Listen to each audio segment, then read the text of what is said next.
दोस्तों आप सभी का बहुत बहुत स्वागत है हमारे चैनल में। इस वीडियो के अंदर अभी हम लोग लूसेंट सामान्य ज्ञान इससे रिलेटेड जो है इम्पोर्टेंट 40+ क्वेश्चन इस वीडियो में देखने वाले हैं, जो कि आपके आने वाले एग्जाम से railway, group D, SSC, UP police, लेखपाल और आने वाले सभी प्रतियोगिता परीक्षा के लिए काफ़ी इम्पोर्टेंट है। तो दोस्तों आप इस वीडियो को बहुत ध्यान से लास्ट तक देखिए। चैनल पर नया है तो चैनल को सब्सक्राइब कर बेल आइकन यानी जो घंटे का निशान है इसे ऑन करके ऑल नोटिफिकेशन पर क्लिक कर दें, ताकि जब भी मैं कोई नई वीडियो अपलोड करूँ उसका नोटिफिकेशन जो है आपको सबसे पहले मिल सके। और ये टोटल जो है 40+ क्वेश्चन है। आप इनमें से कितने क्वेश्चन सही कर पाते हैं अपना स्कोर कमेंट बॉक्स में ज़रूर बताएँ। तो चलिए शुरू करते हैं। देखिए यहाँ पर हमारा पहला क्वेश्चन दिया गया है, निम्नलिखित में से किस आंदोलन के कारण भारतीय राष्ट्रीय कांग्रेस का विभाजन हुआ, जिसके परिणाम स्वरूप नरम दल और गरम दल का उद्भव हुआ। तो देखिए ये कौन सा आंदोलन था, तो ये था स्वदेशी आंदोलन। इसी कारण से भारतीय राष्ट्रीय कांग्रेस का विभाजन हुआ, जिसके परिणाम स्वरूप जो है नरम दल और गरम दल का उद्भव हुआ। इसके अलावा यदि हम बात करें भारतीय राष्ट्रीय कांग्रेस यानी इंडियन नेशनल कांग्रेस की, तो इसकी स्थापना कब हुई, तो देखिए इसकी स्थापना जो है 28 दिसंबर सन 1885 को ही। भारतीय राष्ट्रीय कांग्रेस जो शब्द है ये किसने दिया, वेरी इंपॉर्टेंट क्वेश्चन है, ये बहुत बार पूछा गया है। तो भारतीय राष्ट्रीय कांग्रेस शब्द जो है ये दादा भाई नौरोजी ने दिया था 1885 ईस्वी में। कांग्रेस का प्रथम सम्मेलन कहाँ संपन्न हुआ, तो ये गोकुलदास तेजपाल संस्कृत कॉलेज बम्बई में संपन्न हुआ था। याद रखना है आपको। कांग्रेस के प्रथम सम्मेलन की अध्यक्षता किसने की थी, व्योमेश चंद्र बनर्जी ने। कांग्रेस के प्रथम सम्मेलन की अध्यक्षता व्योमेश चंद्र बनर्जी ने किया था। कांग्रेस के प्रथम सम्मेलन में कितने सदस्यों ने भाग लिया, तो ये 72 सदस्यों ने जो है इसमें भाग लिया था। भारतीय राष्ट्रीय कांग्रेस का दूसरा अधिवेशन कोलकाता में कब हुआ, तो 1886 में। दूसरा अधिवेशन कोलकाता में 1886 में हुआ। और दूसरे अधिवेशन की अध्यक्षता किसने की थी, तो दादा भाई नौरोजी ने। ठीक है, ये इंडियन नेशनल कांग्रेस से रिलेटेड क्वेश्चन एग्जाम में पूछे जाते हैं, जो आपको पता होना चाहिए। क्वेश्चन नंबर 2 है, औरंगजेब की मृत्यु निम्नलिखित में से किस स्थान पर हुई थी, तो औरंगजेब की जो मृत्यु हुई थी तो ये अहमदनगर में हुई थी। कहाँ पर, Ahmednagar. Correct answer option A हो जाएगा। इसके अलावा यदि हम बात करें आगरा की, तो देखिए आगरा में जो है बाबर की मृत्यु हुई थी। बाबर की मृत्यु कहाँ पर, आगरा में हुई थी। और बाबर को कहाँ पर दफनाया गया, काबुल में। ठीक है, दफनाया गया काबुल में। आपको याद रखना है, इनमें कंफ्यूज नहीं होना। आगरा में इसकी मृत्यु हुई थी बाबर की, और इनको जो है काबुल में दफनाया गया। दिल्ली की बात करें तो देखिए दिल्ली में जो है हुमायूं की मृत्यु हुई थी। हुमायूं की मृत्यु जो है दिल्ली में हुई थी, आपको याद रखना है। क्वेश्चन नंबर 3 है, मानक समय रेखा और कर्क रेखा आपस में एक दूसरे को किस राज्य में काटती है, तो मानक समय रेखा और कर्क रेखा आपस में छत्तीसगढ़ राज्य में काटती है। करेक्ट आंसर सी हो जाएगा। इसके अलावा कर्क रेखा और मकर रेखा की बात करें तो उत्तरी गोलार्ध में स्थित 23.5 डिग्री उत्तरी अक्षांश रेखा को कर्क रेखा कहते हैं। उत्तरी गोलार्ध में स्थित 23.5 डिग्री उत्तरी अक्षांश रेखा को क्या कहते हैं, कर्क रेखा। जबकि दक्षिणी गोलार्ध में स्थित 23.5 डिग्री दक्षिणी अक्षांश रेखा को क्या कहते हैं, तो इसको जो है मकर रेखा कहते हैं। कर्क रेखा की बात करें तो कर्क रेखा भारत के 8 राज्यों से होकर गुजरती है। ये भारत के 8 राज्य कौन कौन से हैं, तो गुजरात, राजस्थान, मध्य प्रदेश, छत्तीसगढ़, झारखंड, पश्चिम बंगाल, त्रिपुरा और मिजोरम। ये टोटल 8 राज्य हैं। आपको याद रखना है, कर्क रेखा इन्हीं 8 राज्यों से होकर गुजरती है। क्वेश्चन नंबर 4 है, भारतीय संविधान के किस भाग में कल्याणकारी राज्य की स्थापना की बात कही गई है, तो करेक्ट आंसर ऑप्शन डी हो जाएगा। भारतीय संविधान के भाग 4 में जो है कल्याणकारी राज्य की स्थापना की बात कही गई है।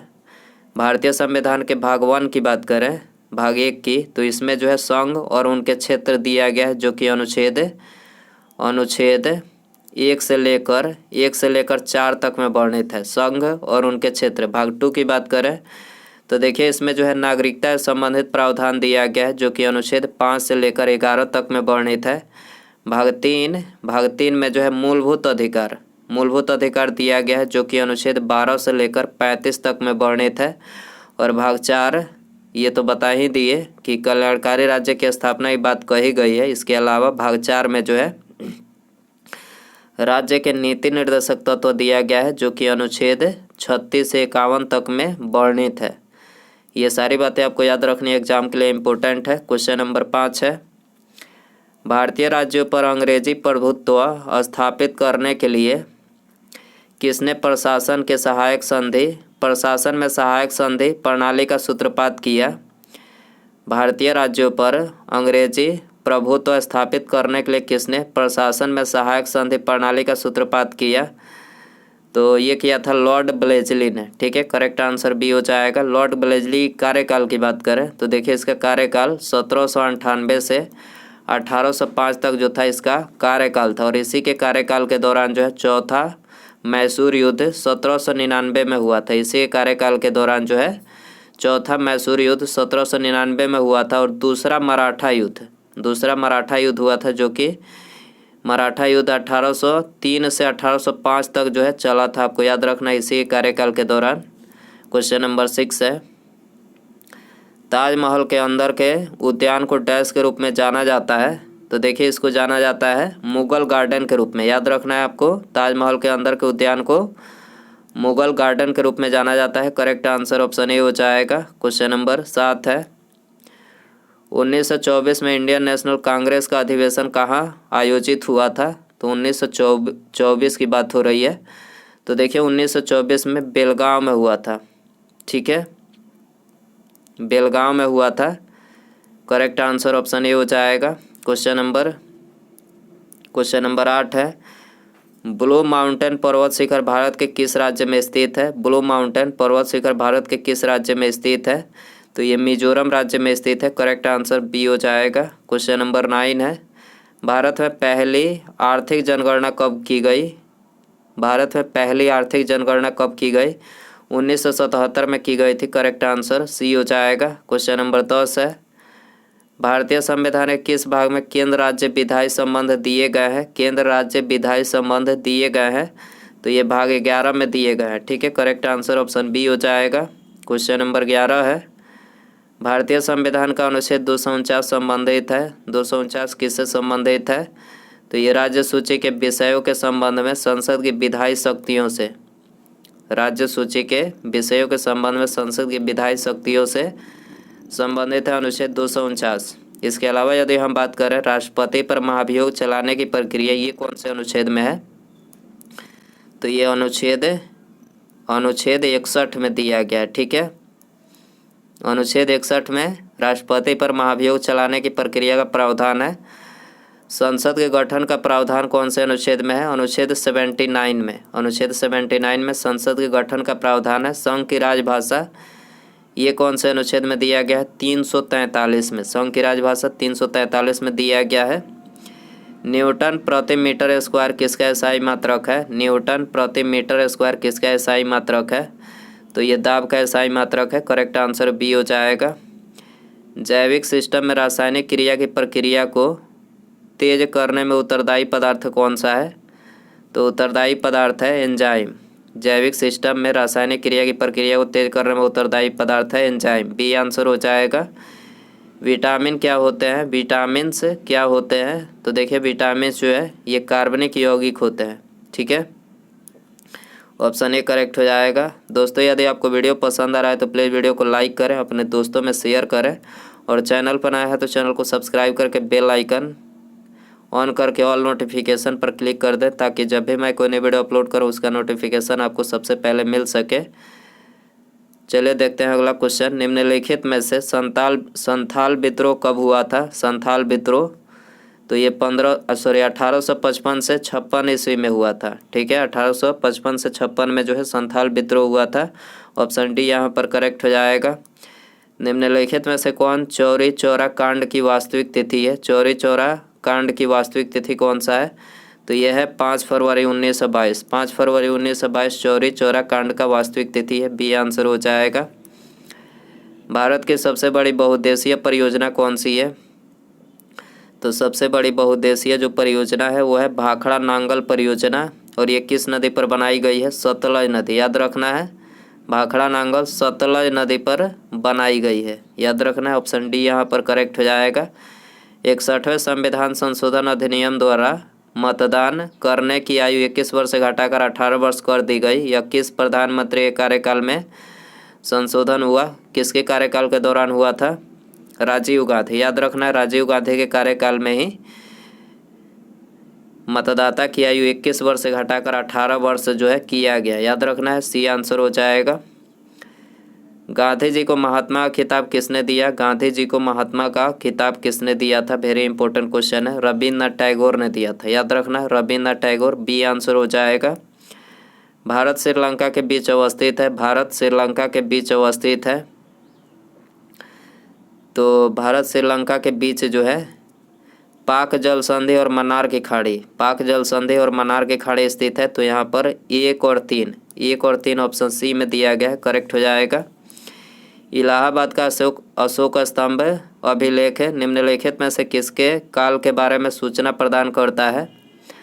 तो इलाहाबाद का अशोक स्तंभ की बात करें तो ये समुद्रगुप्त के काल के बारे में सूचना प्रदान करता है। ऑप्शन डी यहाँ पर करेक्ट हो जाएगा।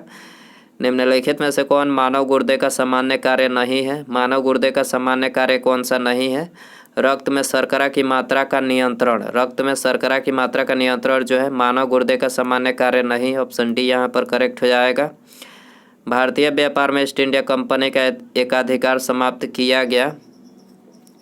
भारतीय व्यापार में ईस्ट इंडिया कंपनी का एकाधिकार समाप्त किया गया। तो ये 1813 में समाप्त किया गया। बी आंसर हो जाएगा। 24 है। रेगुलेटिंग एक्ट कब पारित किया गया था? रेगुलेटिंग एक्ट कब पारित किया गया था? 1773 में पारित किया गया था। ऑप्शन ए यहाँ पर करेक्ट हो जाएगा।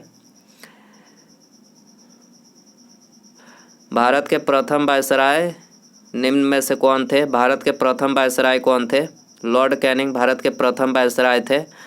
ऑप्शन सी यहाँ पर करेक्ट हो जाएगा। राष्ट्रीय कृषि और ग्रामीण विकास बैंक यानी नाबार्ड की स्थापना किस वर्ष हुई थी? तो नाबार्ड की स्थापना 12 जुलाई 1982 को नाबार्ड की स्थापना। बी आंसर हो जाएगा। निम्नलिखित में से किस वेद में यज्ञों के नियम एवं विधि विधानों का संकलन के साथ साथ बलिदान विधि का वर्णन किया गया है?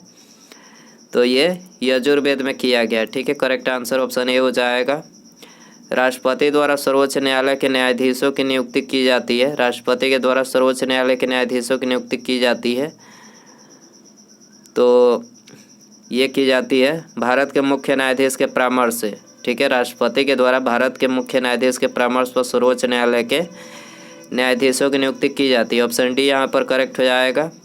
प्रथम एंटीबायोटिक की खोज किसने की थी? प्रथम एंटीबायोटिक की खोज जो है अलेक्जेंडर फ्लेमिंग ने किया था। ठीक है, ऑप्शन बी यहाँ पर करेक्ट हो जाएगा। प्रायद्वीपीय पठार की सबसे ऊंची चोटी कौन सी है? प्रायद्वीपीय पठार की सबसे ऊंची चोटी है अनाईमुडी। याद रखना है, अनाईमुडी है। करेक्ट आंसर ये हो जाएगा। निम्नलिखित में से कौन सा मिलान गलत है? मिलान गलत आपको बताना है। शुंग वंश की बात करें तो पुष्यमित्र शुंग ने जो है इसकी स्थापना की। चोल वंश दंती दुर्ग ये जो है गलत है। चोल वंश की स्थापना किसने की थी? विजयालय ने। विजयालय था इसका संस्थापक। विजयालय आपको याद रखना है। पाल वंश गोपाल हो जाएगा। चौहान वंश वासुदेव याद रखना है। निम्नलिखित में से किस संविधान संशोधन द्वारा वस्तु एवं सेवा कर यानी जीएसटी लागू किया गया? जीएसटी की बात करें 101वां संविधान संशोधन। बी आंसर हो जाएगा। चतुर्थ स्तंभ किसे कहा जाता है? चतुर्थ स्तंभ किसे कहा जाता है? तो ये प्रेस एवं समाचार पत्र को कहा जाता है। प्रेस एवं समाचार पत्र को चतुर्थ स्तंभ कहा जाता है। ऑप्शन डी यहाँ पर करेक्ट हो जाएगा। कांगेर राष्ट्रीय उद्यान किस राज्य में स्थित है? कांगेर राष्ट्रीय उद्यान किस राज्य में स्थित है? तो देखिए ये छत्तीसगढ़ राज्य में स्थित है। करेक्ट आंसर सी हो जाएगा। वह कौन सी जगह थी जहाँ अखिल भारतीय किसान सभा का अधिवेशन सहजानंद सरस्वती द्वारा किया गया था? तो अखिल भारतीय किसान सभा अधिवेशन की बात करें तो कहाँ पर किया गया था? पटना में किया गया था। ठीक है, ऑप्शन डी यहाँ पर करेक्ट हो जाएगा। किस भारतीय अधिनियम द्वारा पहली बार मुस्लिम समुदाय के लिए पृथक निर्वाचन मंडल की सुविधा प्रदान की गई थी?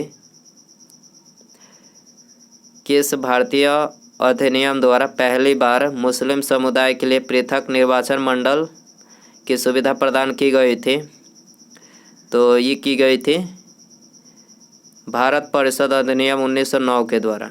भारत परिषद अधिनियम 1909 के द्वारा जो है पहली बार मुस्लिम समुदाय के लिए पृथक निर्वाचन मंडल की सुविधा प्रदान की गई थी। ऑप्शन सी यहाँ पर करेक्ट हो जाएगा।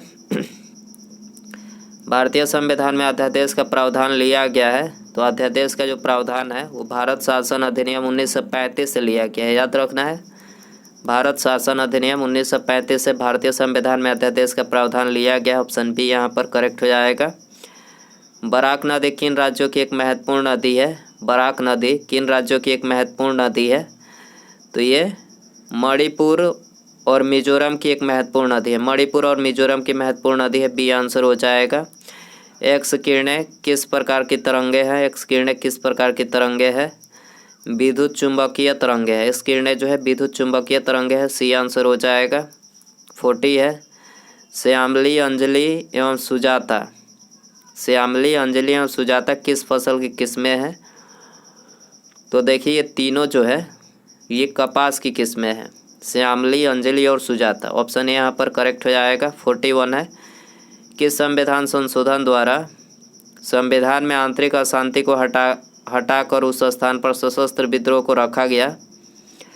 किसके द्वारा रखा गया है? 44वें संविधान संशोधन के द्वारा रखा गया है। ठीक है, 44वें संविधान संशोधन में आंतरिक अशांति को हटाकर उस स्थान पर सशस्त्र विद्रोह को रखा गया है 44वें संशोधन के द्वारा। ठीक है, ऑप्शन बी करेक्ट हो जाएगा। 42 है। निम्नलिखित में से किस संविधान संशोधन के अंतर्गत भारत के संविधान की 8वीं अनुसूची में 4 भाषाएं जोड़ी गई, जिससे उनकी संख्या बढ़कर 22 हो गई? तो ये किस संविधान संशोधन के अंतर्गत हुआ था? तो देखिए 92वां संविधान संशोधन अधिनियम के अंतर्गत जो है भारत के संविधान की 8वीं अनुसूची में 4 भाषाएं जोड़ी गई, जिससे उनकी संख्या बढ़कर 22 हो गई। तो याद रखना है ऑप्शन सी यहाँ पर 92वां संविधान संशोधन अधिनियम।